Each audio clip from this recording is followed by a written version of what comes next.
अमरीश पटेल की तरफ से इंस्पेक्शन का कोई एप्लीकेशन नहीं था, या आपका गलतफहमी है। उन्होंने दिया था कि हमने अनुसंधान के दौरान आयोग को कुछ कागजात दिए थे, वो कागजात दूसरों को न दिए जाएं।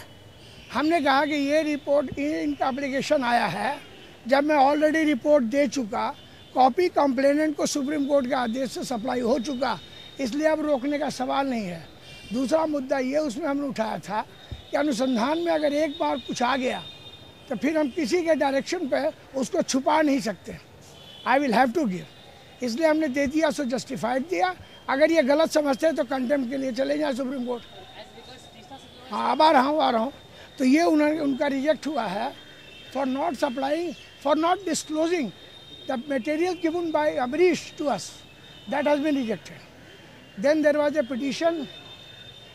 पिटीशन ऑन बिहाफ ऑफ, एक दरख्वास्त था तीसरा सीतलवाड़ की तरफ से कि मैंने पावर अटॉर्नी लिया है अपने कंप्लेनेंट की तरफ से, जाकिया जी से, और इसलिए मुझे अब कोर्ट में जो दस्तावेज़ पेश हुए हैं, जो कॉपी मिली है, उसका इंस्पेक्शन करने का, चूँकि मुझे जानकारी है उन कागजातों की, मुझे रिकॉग्नाइज़ किया जाए तो कि मैं कोर्ट में पेश होकर कुछ बोल सकूं और जो इंस्पेक्शन कर सकूं। हाँ, मैंने इसको अपोज किया कि साहब प्रेस का रिपोर्ट ये है कि ये पैसे देके गवाह को बहकाती हैं, इंजर्ड को बहकाती हैं, तो हमारा टैंपरिंग का संभावना है, हम इनको डॉक्यूमेंट छूने देना नहीं चाहते, तो ये इनको नहीं दिया जाए।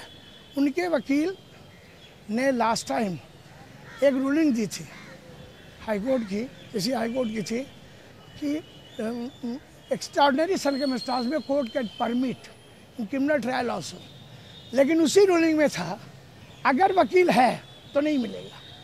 तो हमने कहा साहब इनके तो 3-4 वकील खड़े हो रहे हैं, तो वो कौन होती है प्राइवेट को, अगर इस तरह देंगे तो शायद नेक्स्ट डे 1,000 एप्लीकेशन पड़ जाएंगे और पावर अटॉर्नी जाके दे देगी। अगर 1000 आदमी यहाँ नारा लगाए उनके फेवर में तो पावर अटॉर्नी देने में क्या लगेगा, इसलिए रिजेक्ट होना चाहिए।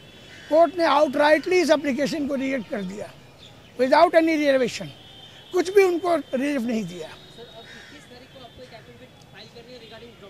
अब मैं आ रहा हूँ तीसरा एप्लीकेशन जाकिया की तरफ से था, जो मीर जी ने आर्गूमेंट किया था। वो उन्होंने कहा था कि साहब इन्होंने सारी चीज़ें नहीं दी हैं और बार बार वो A.K. मल्होत्रा के रिपोर्ट पर जोर दे रहे हैं। हमने आज फिर सुप्रीम कोर्ट का आदेश पढ़ के कोर्ट को क्लेरिफाई किया कि साहब कोर्ट ने ये कहा कि जो मैं समझूंगा कि क्या ज़रूरी है वो मैं दूंगा, और कोर्ट वही कॉपी देगी जो कोर्ट को मिली है। जब हम कोर्ट को ही नहीं दे रहे हैं तो ये कैसे मांग रहे हैं, किस प्रावधान में? नंबर 1। नंबर 2, हमने कहा कि A.K. मल्होत्रा की जो रिपोर्ट सबमिट हुई थी सुप्रीम कोर्ट में, वो इन्वेस्टिगेशन का पार्ट नहीं था, वो इंक्वायरी थी।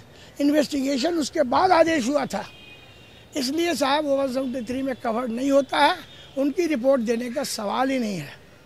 हमने कोर्ट को ये भी दिखाया कि ऑल मटेरियल हमको कोर्ट को देना था, कोर्ट डिसाइड करेगी रेलेवेंट क्या है कंप्लेनेंट के लिए, ये SIT को क्यों बदनाम कर रहे हैं। और हमने आज ये भी बताया कि कलेक्टेड ड्यूरिंग इन्वेस्टिगेशन, कलेक्टेड और जनरेटेड, ये दोनों वर्ड अलग अलग हैं और दोनों सेपरेट हैं। अगर SIT के ऑफिस में कुछ डॉक्यूमेंट हमने रिपोर्ट और कमेंट्स बनाए तो that is not document collected in investigation, ये कलेक्शन नहीं है, ये जनरेशन है। और जनरेटेड मटेरियल देने के लिए सुप्रीम कोर्ट ने हमें नहीं कहा। और सुप्रीम कोर्ट में ये भी तो थी, जाकिया भी थी, तीस्ता जी भी थी, अमरीश पटेल भी थे, तो ये वहीं से आदेश करवा लेते कि आप SIT के रिपोर्ट के साथ साथ मल्होत्रा साहब का रिपोर्ट भी देने के लिए कह दीजिए, तो मिल जाता तो मैं दे देता। तो ये इन्होंने दोबारा आज एप्लीकेशन देना चाहा कि शायद हम ये सारी चीज़ें पॉइंट रख चुके हैं, लेकिन कोर्ट ने इस पर डिसीजन नहीं दिया है, पुनः विचार के लिए उन्होंने डालना चाहा। अभी मुझे खबर मिली है कि शायद वो एप्लीकेशन अब वो वापस ले रहे हैं, पता नहीं क्या उनको बाद में समझ आई, क्योंकि मैंने आर्गूमेंट कर दिया कि साहब इनका ये एप्लीकेशन इस स्टेज पर नहीं इंटरटेन हो सकता है। जब ये मेरिट पे आर्गूमेंट करेंगे और ये साबित करें कि जो कागजात हमने नहीं दिए उससे मेरिट पर क्या फ़र्क पड़ेगा,